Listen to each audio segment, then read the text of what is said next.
So you have to admit that you do enjoy the camping trip. Michael enjoyed the trip, and that's really all that matters. Oh, come on. Jason, you enjoyed it. And you enjoyed the actual burnt, here, I think I have one right here.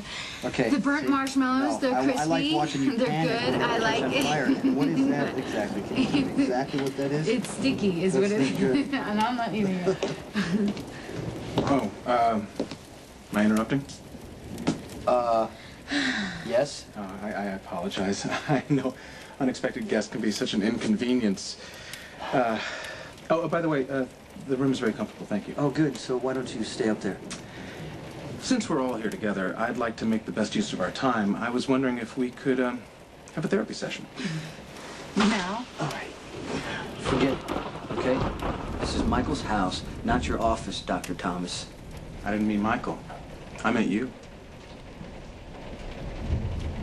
Working spontaneously can be very effective. That means doing something without planning ahead. Yeah, I think Jason knows You know what that word means. Dr. Thomas, you didn't help me after the accident. You suffered a severe brain trauma. There was little or no hope of recovery. You were arrogant then, just like you are now.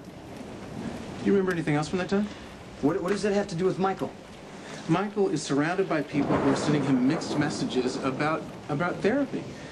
And you're the most confusing because he trusts you, and therefore the most damaging. Jason would never do anything to hurt Michael. Well, perhaps not, intentionally, but let's look at his actions. I mean, you bring him to my sessions, and then you drag him out before the session's over. You ask him to trust me, but you don't yourself. Okay, so you're supposed to help Michael, but from what I can tell, you spent a lot of time questioning Sam about me, and me about a time I barely remember. Well, how am I supposed to treat Michael if I don't understand the people that are important to him? I mean, his parents were willing to take a session with me. What about you? Or are you afraid that you might have to confront your own limitations and how they impact Afraid? How Michael? dare you imply You cannot empathize with other people. You can't put yourself in Michael's shoes. You can't even begin to imagine the pain that he's in. Yes, he can. Jason deals with what's right in front of him at any given moment. You live in the moment. You have no choice. But Michael's guilt and pain are eating him alive, and you're the reason that he's not getting any better. Jason wants to help Michael. Do you understand that? Then let Michael admit that he killed A.J. Quartermain. Michael didn't tell me that he killed A.J. I found that out for myself. And not because of Michael's behavior, because of yours.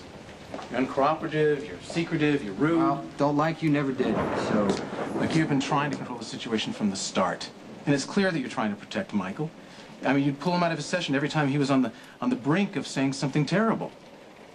So it was a logical deduction that Michael killed AJ. But you don't have to look frightened. I'm not going to tell the police. I genuinely want to help Michael. But if he doesn't get some special help, and soon, this secret's going to destroy him. I can help him. And Jason, despite your best intentions, you can't. You'll never be able to empathize with Michael. You'll never be able to understand what he's going through. The brain damage is too extensive. Oh, come on. Just shut up, Dr. Thomas, please. I'll leave you two alone. Hey. Do not listen to one word that means He's right. said. When I woke up from the accident, all the years before were gone. I can't remember when I was Michael's age. Jason, you can imagine. I can't. I can't imagine anything. That's the problem. I can try, but after the accident, that was the part that was missing. So I can't really imagine how scared Michael was when AJ told him his parents didn't want him. But you would do anything to help him. I can't imagine what it's like to be kidnapped.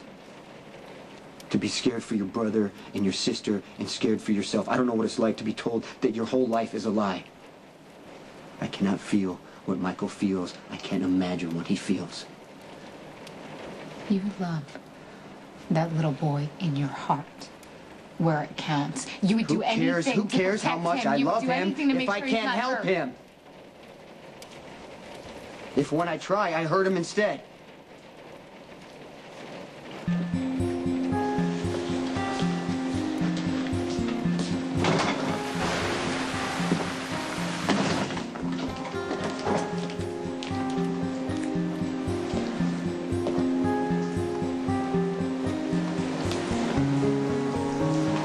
You bastard.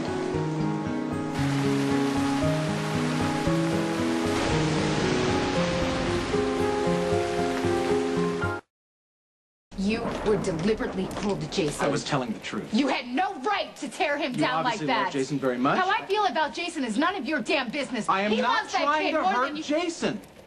I just want him to get the hell out of the way so that Michael can heal. And isn't that ultimately what Jason wants? I mean, wouldn't he go through any pain for Michael? Yes, he would. Well, great, then maybe this will work. If Jason can just stop interfering with Michael's therapy, then maybe this was all worth it. Not for me. I will never, ever forget the things you said to Jason.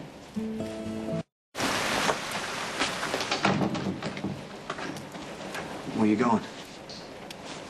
To look for you? Where did you go? Just for a walk. In the middle of a hurricane? I just, needed time to think. Jason, Dr. Thomas is an arrogant Okay. jerk, okay? I never liked him. But he may be right. About me. Not a chance. No.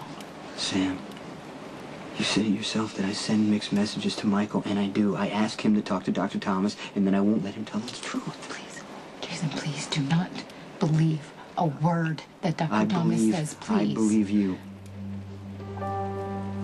Do you think that I'm hurting Michael?